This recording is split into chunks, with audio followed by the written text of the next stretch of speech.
ایمان کا زیادہ تعلق انسان کے باطن سے ہے، اس کے ذہن سے ہے، قلب سے ہے۔ اور یہ جو آج ہم جس کا مطالعہ کر رہے ہیں، یہ مقام قرآن حکیم کا اہم ترین مقام ہے اس خاص مضمون کے اعتبار سے۔ یہ وضاحت میں نے اس لیے کر دی کہ خاص مضمون کے اعتبار سے کہ قرآن کا کوئی ایک لفظ بھی غیر اہم نہیں ہے۔ ذرا نوٹ کر لیجئے کہ قرآن مجید میں ایمان خاص ہے، اسلام عام ہے۔ ہر مومن تو لازماً مسلم ہے، ہر مسلم لازماً مومن نہیں ہے۔ دیکھیے، اصولی اعتبار سے بات یہ ہے کہ ایمان کے بغیر کوئی عمل جو ہے قبول نہ ہو۔ یہاں ایمان کے بغیر نیکیوں کے اعمال کے قبولیت کا اعلان کیا جا رہا ہے، گویا کہ یہ ایک خاص رعایت ہے۔ اس لیے آیت ختم ہو رہی ہے ان اللہ غفور الرحیم، اللہ غفور ہے، اللہ رحیم ہے۔ یہ اس کی شان رحیمی کا صدقہ ہے کہ اس حال میں بھی تمہارے اعمال اگر تم اطاعت کرتے رہو گی اللہ اور اس کے رسول کی تو اللہ قبول فرما لے گا۔ البتہ یہاں یہ نوٹ آف کوشن سامنے رہنا چاہیے کہ اطاعت جزوی نہیں، اطاعت کلی، پوری کی پوری اطاعت۔ دو حکم بھی دیا گیا، ماننا پڑے گا۔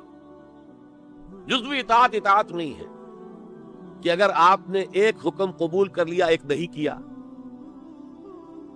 تو جو نہیں کیا کیوں نہیں کیا کہ وہ آپ کے نفس کو پسند نہیں، جو قبول کیا وہ کیوں کیا کہ نفس نے الاؤ کر دیا آپ کو کہ ٹھیک ہے کر لو، کوئی حرج نہیں۔ چنانچہ اس پر جو وعید آئی ہے سورہ بقرہ کی آیت نمبر 85 میں، افتؤمنون ببعض الکتاب وتکفرون ببعض، تو کیا تم ہماری کتاب اور شریعت کے ایک حصے کو مانتے اور ایک کو نہیں مانتے؟ تو جو کوئی بھی تم میں سے یہ روش اختیار کرے گا اس کی کوئی سزا نہیں ہے الا خزی فی الحیات الدنیا، سوائے اس کے کہ دنیا کی زندگی میں ذلیل اور خوار کر دیے جائیں۔ وَيَوْمَ الْقِيَامَةِ يُرَدُّونَ إِلَىٰ أَشَدِّ الْعَذَابِ، اور قیامت کے دن شدید ترین عذاب میں جھونک دیے جائیں۔ وَاللَّهُ بِغَافِلٍ عَمَّا تَعْمَلُونَ، اور جو کچھ تم کر رہے ہو اللہ اس سے غافل نہیں ہے۔ تم اپنی ظاہری ٹیپ ٹاپ سے، اپنے داڑھیوں کے طول سے اللہ کو دھوکہ نہیں دے سکتے، اپنے عمروں اور حجوں کی تعداد سے اللہ کو دھوکہ نہیں دے سکتے۔ He sees you through and through، تمہارے باطن کو دیکھتا ہے، تمہارے دل کو دیکھتا ہے، اسے معلوم ہے کہ تم نے حج تو کیا، حرام کی کمائی سے کیا ہے۔ یہ بڑی شدید وعید والی آیت ہے قرآن مجید میں کہ جس کا نقشہ ہماری نگاہوں کے سامنے آج دنیا میں مسلمانوں کی کیا وقت ہے، کیا حیثیت ہے۔ 1.25 ارب سے لے کر 1.5 ارب تک کی تعداد ہے جو آنکی جاتی ہے مسلمانوں کی دنیا میں۔ گویا کہ ہر چوتھا یا ہر 5واں انسان مسلمان ہے۔ کتنا بڑا رقبہ ان کے قدموں تلے ہے۔ ہر طرح کے وسائل اللہ نے مہیا کیے ہیں، معدنیات، نباتات، جو آج کی سب سے بڑی دولت تیل، اس کے سب سے بڑے ذخیرے مسلمانوں کے قدموں تلے۔ اس سب کے باوجود عزت نام کی کوئی شے نہیں، تو ذلت جو ہے وہ تو آج ہم پر ہے مسلط۔ فما جزاء من يفعل ذلك منكم الا خزي في الحیات الدنیا ويوم القیامة۔ اب یہ قیامت کے دن کی بات جو اللہ فرما رہے ہیں، دعا ہی کی جا سکتی ہے کہ اللہ تعالیٰ اس سے بچا لے، کرم فرمائے، اپنی شان غفاری اور شان رحیمی سے ہمیں اس روز کی ذلت سے اور شدید ترین عذاب میں جھونک دیے جانے کی خبر سنائی جا رہی ہے، وعید سنائی جا رہی ہے، اللہ تعالیٰ اس سے بچا لے۔ البتہ ایک بات میں اور آپ سے عرض کر دوں کہ جو کیفیت اس آیت میں سامنے آئی ہے یہ مستقل نہیں رہ سکتی۔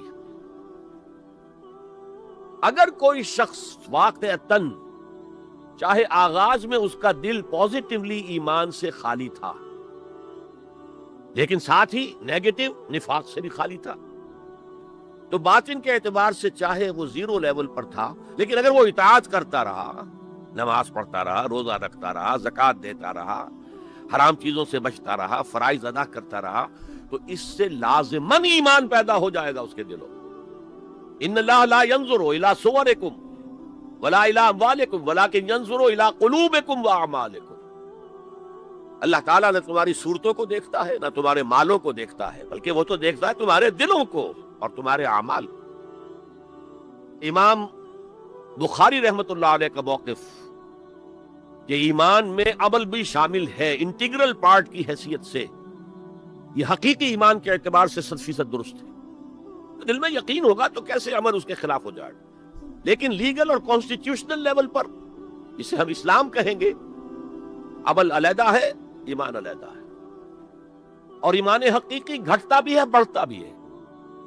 ہم میں سے جب بھی اللہ تعالیٰ کسی کو نصیب فرما دے حقیقی ایمان، یقین والا ایمان، جیسے میں نے دعا کی اللہم نور قلوبنا بالایمان، اے اللہ ہمارے دلوں کو منور کر دے، روشن کر دے ایمان کے ساتھ، نور ایمان سے جگمگا اٹھے ہمارا دل، اور ہمارے سینوں کو کھول دے اسلام کے لیے، اسلام کی ہر شے ہمیں حسین نظر آئے۔